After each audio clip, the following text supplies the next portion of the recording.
Everybody, and welcome to another episode of Web3 Masterminds hosted by Cryptopolitan and Ford Protocol. Really excited today to welcome Joshua from The Standard. Hi, Joshua. Hey, how are you going? Yeah, it's good to be chatting to you this afternoon. Thanks, Mitch. Yeah, it's great to be on. I've been doing a bunch of great podcasts lately, because of everything that's happening in the space. People are actually wanting to learn, and that's what I find great about the bear market is that people want to learn, and that's where they come to great podcasts like yours. Yeah, I think that's the advantage, and it's our responsibility, I suppose, to teach people and to help them, educate and educate themselves and learn about the space and progress in a safe and responsible way. So, absolutely. But tell me a bit about yourself. How did you end up in crypto? When did you start, and how did you end up here? Well, I started a long time ago. I started the world's first swap site where people could swap back and forth. So I was already in the alternative currency space, sort of alternative economy space. And that was in 2002, 2001, 2002, 2003. And wow. I was looking exactly for a digital currency because swapping is a terrible way of doing anything. If I really love your t-shirt, but you love nothing that I have, then the deal falls through and there's a whole marketplace, right? I could just give you some sort of credit and then so I was actually looking for something because I didn't want to become the central bank of my little swap alternative economy because that could be corrupted. So I found what the cypherpunks were doing, but they couldn't seemingly solve the double spend problem at the time. And so I kind of forgot about it a little bit, but it kept on the back burner. And I would every so often look at it, look for if anyone came up with a solution. I thought it was unsolvable. And then lo and behold, in 2010, just about a year after Satoshi released it, it came across my table and I thought, whoa, they've done it. She's cracked the nut here. And amazing, eh? Oh, it was a real, and it was the name Bitcoin as well, seeing that really sprung out because, you have BitTorrent that really took over from Napster to solve the decentralization of Napster. And so Bitcoin really was an instant sell. And I understood very, very quickly that this is a thing. And I actually recently found a video of me in 2011 going, Bitcoin's not a scam, and it's all the same old stuff from back then saying it's not a tulip bubble and it's not this and explaining why it's got value. Yeah.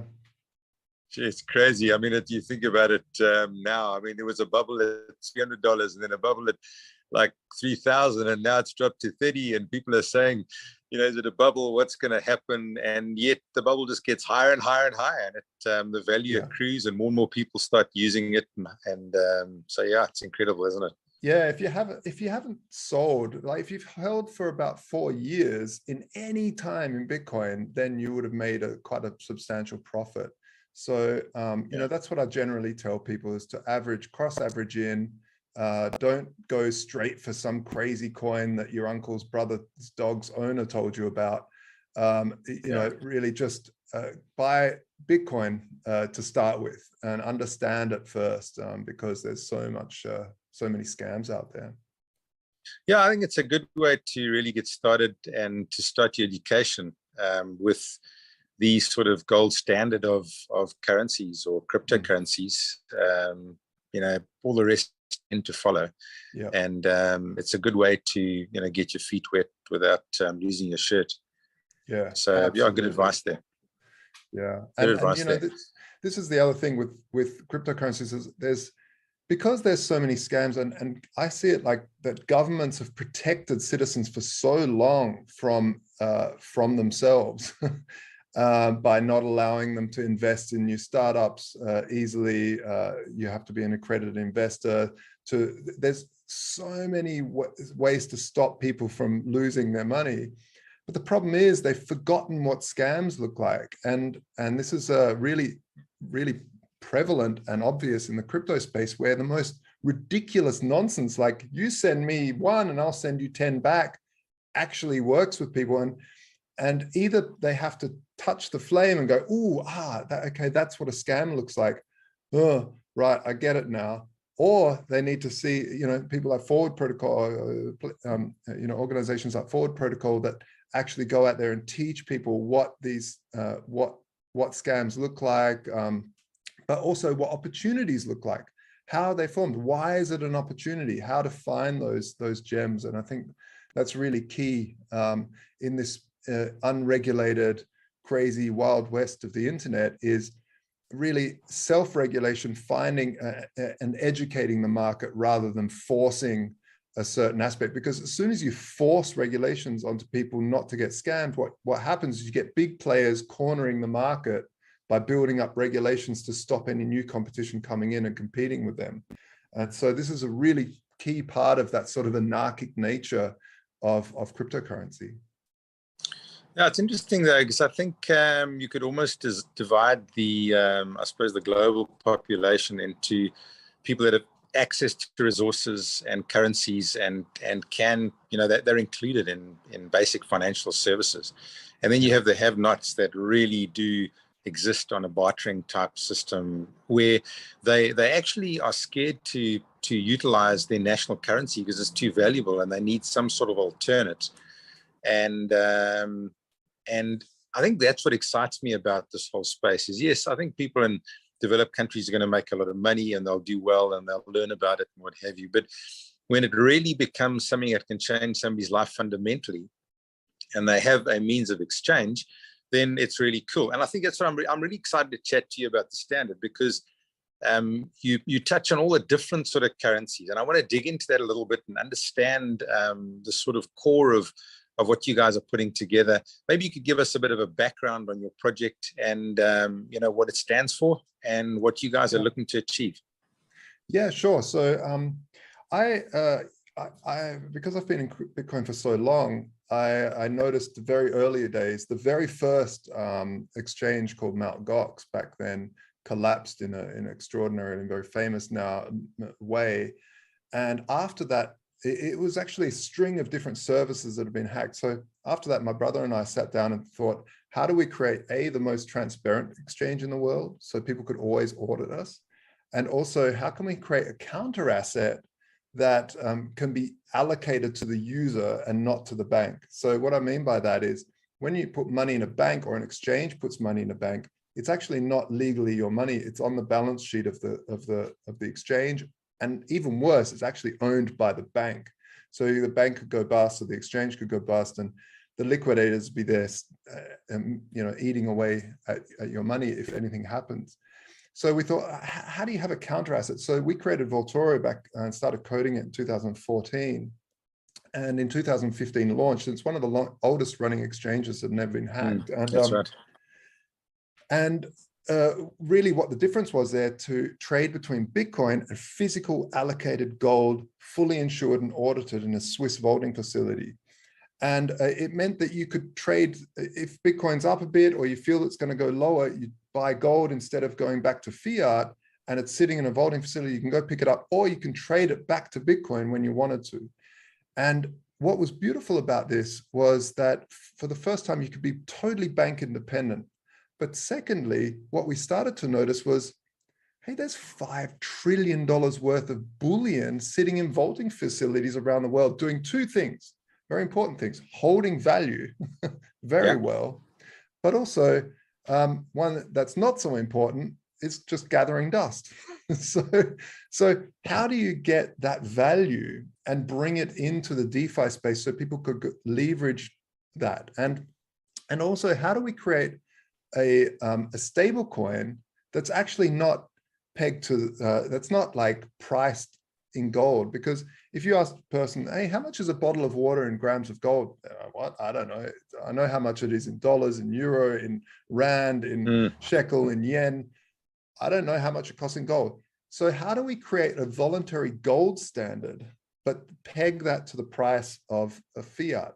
But not only that, how do you collateralize, like with cryptocurrencies as well, like having rare numbers and rare metals working together to then mint a stable coin? So that was the original thesis. And there's a video of me at La BitConf talking with Neville from Reserve exactly about how Luna was going to fail. and this was back in 2019, because I could see that algorithmic stablecoins, and so could Neville, algorithmic stablecoins are extremely dangerous. We don't know how they can work, and they're a huge experiment, because effectively they're backed by nothing but fluff. And so the difference with the standard is it's backed by real assets. It's backed by Ethereum, by Bitcoin, stuff that we can't print out of nowhere, and backed by physical allocated gold, which is tokenized, so, and silver. So this is the thesis, but also to create a stable coin that just that allows people to not just mint a US dollar backed stablecoin, but have euro, yen, shekel, all the rest of them. Because we feel that the entire world needs a blockchain version of their local currency, and this is really where we stand out. So we wanted three things. We wanted people to lock up assets into a smart contract, and then lock that smart contract and generate up to 85% of that value in a stable cryptocurrency that they could then use. So they didn't have to sell their assets. And this is something I had to do back, I don't know, like 2014. I wanted to rent an apartment, and I had to sell like, I don't know, like 13 or 15 Bitcoin at the time, just for the deposit on the rental. It's crazy when you think back on it now. Right? So imagine it instead, I could just have borrowed against it. So it's just locked that Bitcoin up and borrowed against it, without trusting a third party, with just trusting a smart contract. I could have paid it back for pittance now and bought 5 luxury condos. Like, you know, so the benefit there is really, really important, that we start to have a voluntary gold standard where we can collateralize a smart contract, generate cryptocurrencies that's pegged to different fiat currencies, the one that we need, and also there's a lot of R&D on our side doing cross-chain work, so that we can generate the cryptocurrency we need on the chain we want, and that includes the Lightning Network, which I think is very, very undervalued at the moment. So Joshua, is that functionality actually in place now? Is it something that I could use? Not right now. We're still very much like, whoever's watching this is pretty lucky to find us, because we're still creating, we're working, we've been building for about a year. You know, like I said in the beginning of this, Vaultoro has never been hacked, and that's because we're obsessed with security. We don't want to be one of these stories, headlines that, smart contract gets hacked with millions gone. It's so important with smart contracts that they have to be tested again, and a fine-tooth comb needs to go through it by multiple auditors and multiple parties. So we're all about security. We're all about doing stuff properly at the standard, because we feel that this space needs a real solution for stablecoins that is decentralized, because of course we have you're 100% correct. So if I could ask you, just if you could take us through a user journey, what would it look like to someone in the future that wanted to, they've got some Bitcoin and they want to lock it up and they want to generate yen or rand or euros, whatever it is? How would they do that, and how would they interact with the platform? Yeah, so basically you'd go to thestandard.io and then you'd log in with MetaMask, and it would say, hey, do you want to generate some stable coins? So then it would basically say open vault. So you'd open what we're calling a smart vault, and you'd send in like wrapped Bitcoin or Ethereum, or you tokenize gold. If you're a Vaultoro member, and we're also talking to other gold vaulting facilities around the world to tokenize their gold, so they can, so their users can also put gold up, and then they can basically send Bitcoin into the smart contract or Ethereum or Matic. We're going to be launching on multiple platforms because we're really cross-chain. So there's also, we're looking at Avalanche as well. But the ability to basically send that to a smart contract, and then you hit lock and you see how much value. Say you've got, you know, $1,000 worth of value locked up. You can then generate up to 850. You wouldn't want to, because that's the sort of liquidation stage. So you'd maybe generate half of that value, like $500 worth. And you'd say then, what do you want? We're starting with S euro, so a standard euro. as a first minimal viable product, and then we'll be launching with more currencies as we go on, with a goal to mirror every major fee. Yeah, I really like the names you've chosen. They're amazing, like S Euro and S, USD and what have you. It's actually so smart. It's a really clever marketing angle, because it's what we all understand. And I think, when I think about blockchain, you and I understand intrinsically what happens, the terminology, everything that happens inside. And yet most of the people that sit outside, they're just totally confused. I mean, if your mate's anything like mine, you start talking about blockchain, their eyes roll back in their sockets and they lose interest pretty quickly. But I think especially in a bear market. Absolutely. I mean, it's 100% right. The closer we can get to what people know and understand and educate them from that point, it's such a small hop to actually, using the tech and using it in a functional way, because that I can understand. It's not like it's a foreign thing that I'm trying to assimilate. It really does work well. Well, especially when, banks here in Europe, they're offering negative interest rates. That means if you're holding more than 100K, you have to pay the bank. Like Deutsche Bank wants me to pay them every month, so they have the privilege of holding my liquidity. Like, it's insane. And so it's not a far stretch that actually the need for profits will drive people to learn about this technology. So why pay negative interest rate fees when you can actually earn like conservatively like 4% ROI or APY? This is such a, and a lot of people are like, oh yeah, but that must be a scam. How can you have 4% or 6%, sometimes 12%? Well, generally, if it's done properly, it's because the blockchain has really removed a whole bunch of inefficiency.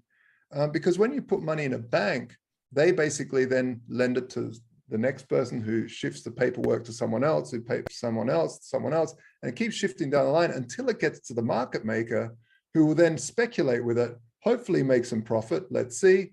If they do, then they have to pay everyone up the chain until they get your 0.1% back in that's on a positive interest rate mechanism.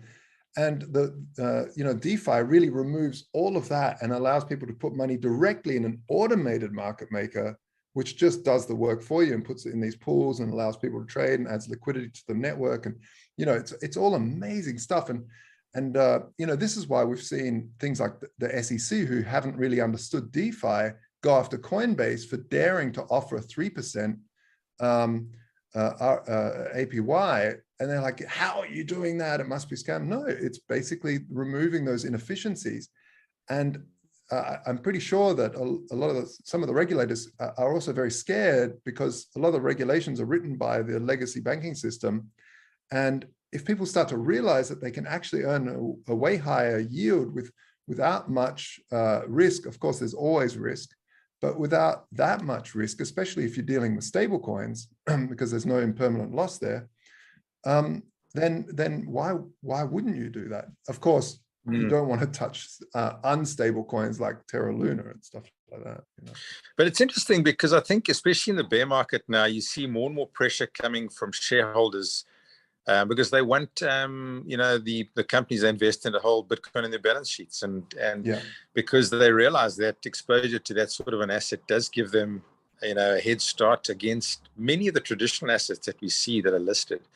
In fact, I mean, if you think back to what happened with Lehman Brothers, not in the far distant future, which was a regulated, it was like a gold standard type thing. It was like, gee, that was the one, and how many people actually did their boots there? And it's unbelievable. And if you talk to people on Thursday, hey, Lehman Brothers is going to be gone by Monday, you'd be laughed at. You couldn't conceptualize it. No. And yet we forget so quickly, and I think the banking legacy systems really push. But I do see a change, and it's actually encouraging to see that. And I believe that the bear markets are going to force and encourage that a lot, because people are looking for other options.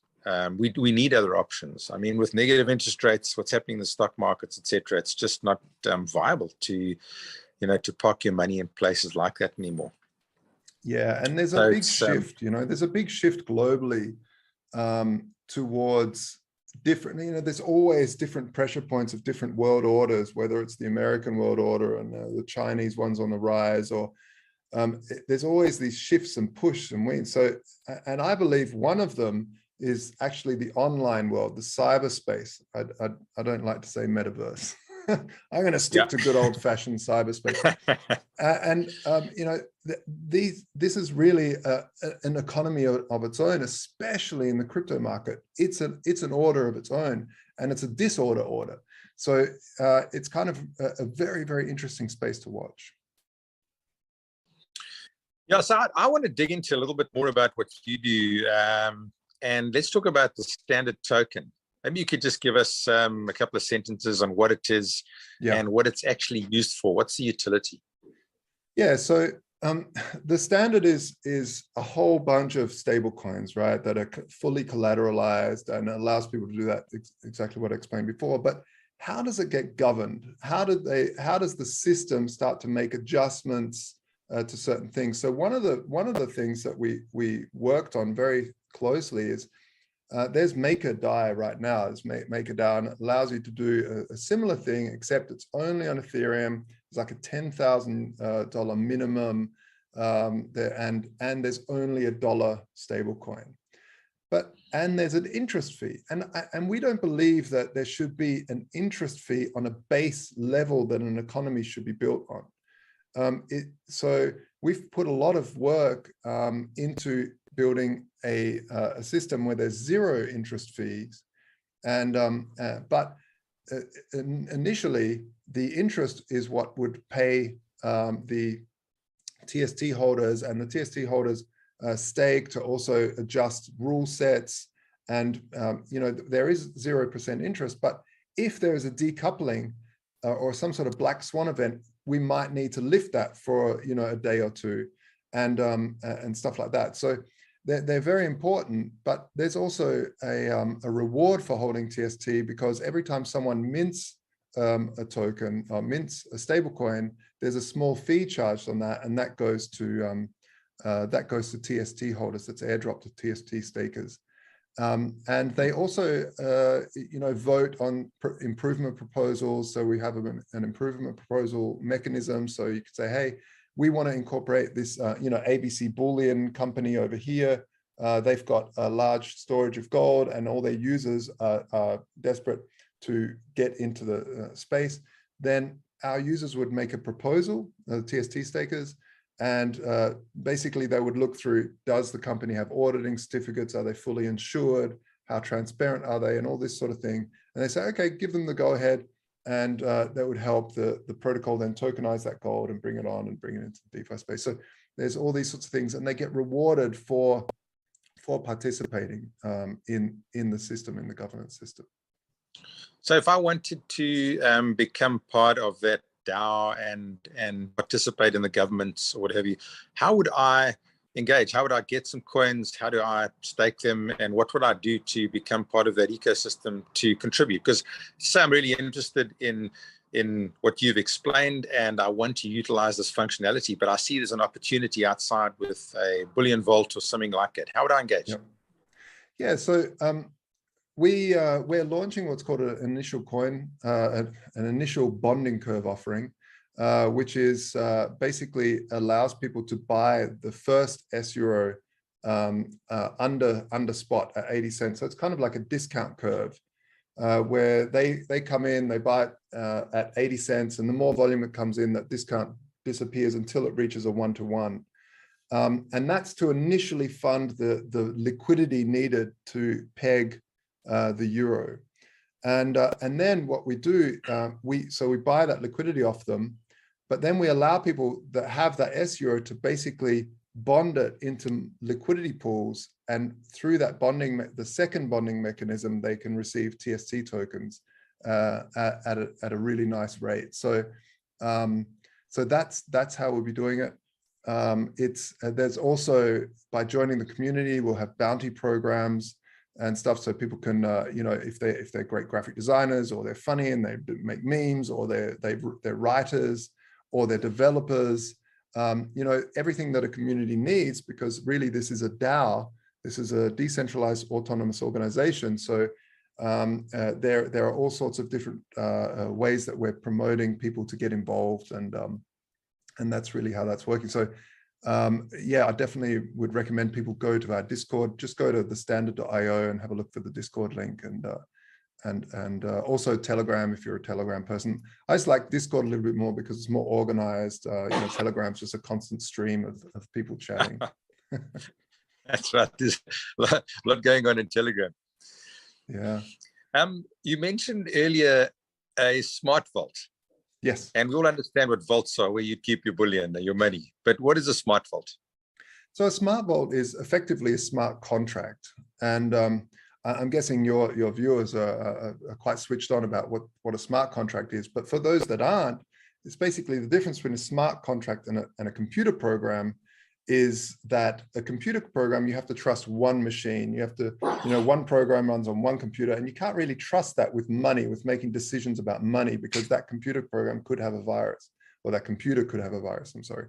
So a smart contract is basically that computer program running on thousands of computers, all calculating something, and we trust the output to be 51% of those computers have the same output. So that means, we doubt that a hacker could hack every one of those machines. So we can trust that 51% of those said X. Okay, we'll trust that that's the answer. So a smart vault is basically a way to send your cryptocurrency in there. You lock it up, and you mint, and it's a smart contract that's running on all these different machines, and you mint then the stable cryptocurrency that you need.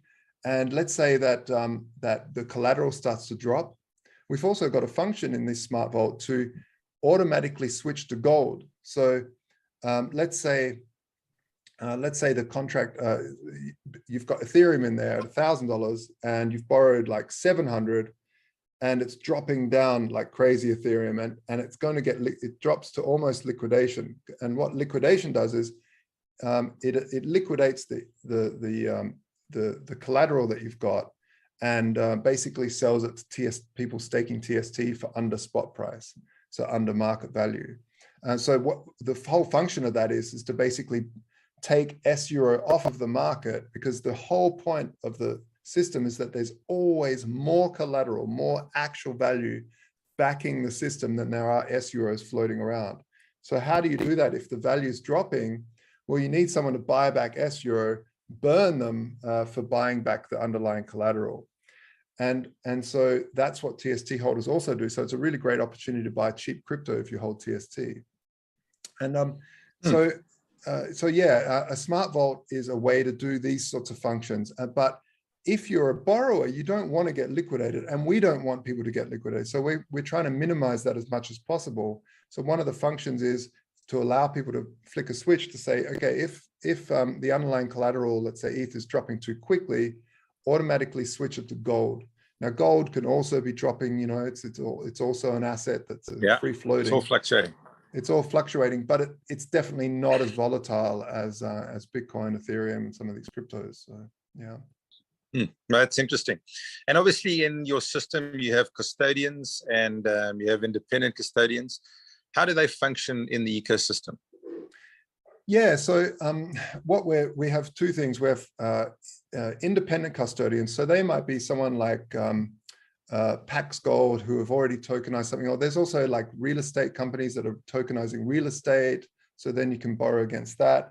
There's companies that are doing lots of things, but they're not really to do with us. And we kind of will go through, the DAO will go through due diligence and figure out who's sort of, the DAO feels is doing the job good enough to actually onboard as collateral. But we also have native custodians who are just gold retailers, old school gold retailers. They're still using pages, like that's how old school they are. Some of these companies, believe it or not. And you really, to bring them on board, we need to deploy a business development team to help them tokenize their bullion, and they work very closely with the standard DAO to tokenize their assets, and then work a lot more sort of tied in with the protocol. So they'll directly plug into the protocol rather than just being a token that's already tokenized that comes in.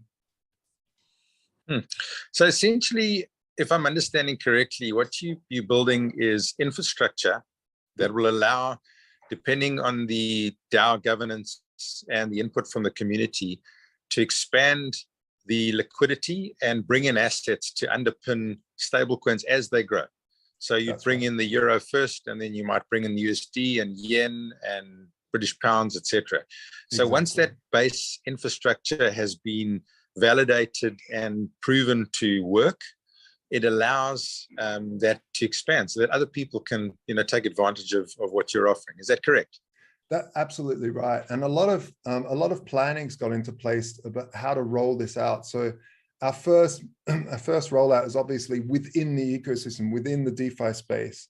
And then we're also going out into the NFT space to allow NFT marketplaces to accept these stablecoins and other DAOs to hold these stablecoins on their balance sheets, as their holdings, so that they can trust to keep on building. Because a lot of DAOs, they're just holding Ether, and bear market comes and then they go broke, and all the investors like, what happened? Well, a bear market happened, and it's really unfortunate. So a great way to do that is to be able to hedge their and hold some of their value in like a stable cryptocurrency that's fully backed, rather than some fluff like USDT or UST. Yeah, well, it makes more sense because it's what we understand in the normal world. Yeah, and then after we conquer the DeFi space and the crypto space, this whole cyberspace side of things, we will then go to real world use cases. So the company, I'm not saying Airbnb directly, but companies like Airbnb that have an international presence with localized versions of themselves that deal with local currencies that need local currencies and have openly said, like Airbnb, for instance, openly said, we're looking to bring payment in crypto.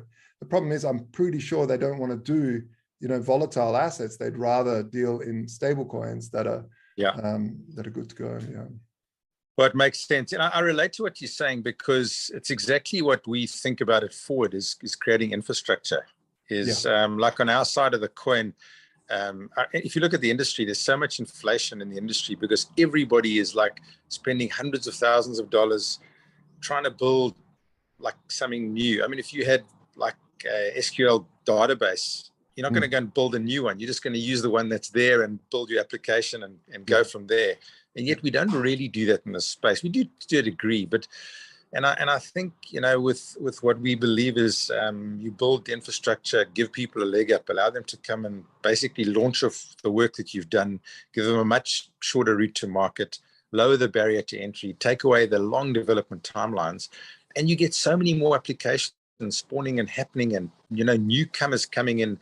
And it's what I like what you're doing. It's providing that base that allows other liquidity, not liquidity providers, but asset holders to come in a safe environment and say, right, how are we going to utilize this and make a return or provide the underlying asset? So it's smart. It's thanks, Mitch. It's gonna be interesting to see how I'm always fascinated how it translates and gets into the real world. Yeah. And obviously there are things like regulation that you have to comply with. And I imagine a lot of these gold vaults, etc., or asset holding facilities, whether it's property or whatever, have got corporate governance that needs to be complied with before they can actually engage with a stable coin or utilize the assets as collateral. How's that changing? I mean, how do you see the actual legal framework developing to allow that to happen, to allow more companies to participate? Yeah, this is a very fast evolving space, the regulatory space of stablecoins in general, especially after the Luna collapse. A lot of regulators like, oh, okay, there's a lot of value being lost. The thing is, a lot of the Luna value wasn't there 10 minutes before, because basically someone put it in, it went way up and then it went way back down again. So it's a bit disingenuous to say $48 billion lost. No, it wasn't there 10 minutes earlier. It just went up and went back down. But that's not to say a lot of people didn't lose the shirts on their back. And but yeah, the regulators, they're some of them are building very sensible regulations. Some of them are knee-jerking like crazy and creating just nonsense. And some people have the regulatory capture by the legacy system that are trying to outright, ban it, like in China and stuff like that. So it'll be very, very interesting. Like anything in the Bitcoin space, we've had to deal with is regulatory arbitrage. So trying to find jurisdictions that are friendly and allow innovation, allow people to test economic theory, and to move forward and see if this stuff works. So it's an evolving space. It's all about decentralizing. So when we talk about allowing gold vaulting facilities to tokenize, of course, we'll be going to friendly jurisdictions first, such as Singapore, or we've also got in Dubai. It's very friendly. So, and they're very interested in trying these lots of things out in this space. So yeah. Yeah, I think when you look at the sort of financial market down the track and how big it is, just if you look at the financially excluded markets, like take Africa, for example, it was like, I remember when mobile first came along, and it just leapfrogged landlines. And now we see like drone technology just outpacing building roads, because you can get medicines to clinics in deserted places or far out places really quickly and efficiently. And how the banking system, I mean, we see the movement through crypto wallets in places like Nigeria have massive hundreds of millions of dollars moving through, because people don't have an alternate. And I think the functionality really comes in when you can fundamentally impact someone on a basic level. I mean, they don't care what it is. They don't care if it's potatoes, tomatoes, Bitcoin, if it's a stable coin. They want something that works so that they can carry on with their lives, and their lives are easier. It's hard enough as it is. So and I think that pressure is going to bring on new regulations and force compliance in a lot of ways. I'm looking forward to that, because when we really start focusing on addressing the needs of people that need stuff, and not just the people that want to stack more stuff, it becomes practical, and it becomes something that something worthwhile, I think, because it impacts a big part of the world, and we all need to be thinking about that, because it's going to impact us ultimately anyway. Absolutely. Look, this is, as an early Bitcoiner myself, it really was the reason why a lot of us were all of us were in the game right in the early days, when there was literally one thing you could buy, and that was a pair of alpaca socks. It was about the dream of what this technology could do. And the dream was to bank the unbanked and to unbank the banked, basically, to bring everyone into an even playing field where you didn't need infrastructure from a banking system that would exclude you if you didn't have the right credit score. And you didn't have to beg for permission to join the system. You could just download an app and you're in there. And so this is really, really important, and part of the ethos of the why Bitcoin and cryptocurrencies are really important. Yeah, it's I'm looking forward to what develops in the next I think the very, very short space of time. And I know we touched on the cyberverse or the metaverse. I mean, how do you see stable coins functioning in that environment? How important are they going to be as things develop going forward? I think they're extraordinarily important. What we've saw with Vaultoro, like I said, we launched in early 2015, and from day one, we were always a Bitcoin-only business, a crypto-only business, and so we had a lot of freelancers that were working for us, and they were always invoicing in Bitcoin. Ethereum didn't exist back then. When Ethereum started existing, then they would want invoices in Ethereum and Bitcoin sometimes. But there was a very strong marked point where I started seeing invoices coming in around 2020 in Tether and in stablecoins like DAI. Oh. I was like, why? And I'd always ask, why do you want this? Why do you want Tether? And it always came back, well, look, my accountant is having an extreme nightmare every time I give him my taxes, or because they have to like calculate all the different stuff. And instead, I invoice for this many dollars, I get this many dollars, and then I go and buy the speculative assets that I want with that. And that's a whole nother ballgame. But for my business, it just makes it easier, and it just makes total sense. You have all the amazing things like immutability, you've got speed, you've got instant settlement, you've got trustlessness, you've got programmability, you've got all these great virtues, but it's stable. So why wouldn't you want that? And then that's not to say you shouldn't love the underlying assets like Bitcoin or Ethereum or Avalanche or whatever your joy is. So, but yeah, these stable coins are definitely here to stay. And not only that, and this is a really key thing of part of what we're building here, is that we are going through, for the first time, a global inflationary bubble, and we don't know where this is going to end. Are we going to a global hyperinflation? I personally think it's heading there. And so what do you do? How have the wealthy always protected their assets during inflationary cycles? What have they done? Well, they've borrowed. They've borrowed from their assets at fixed interest rates.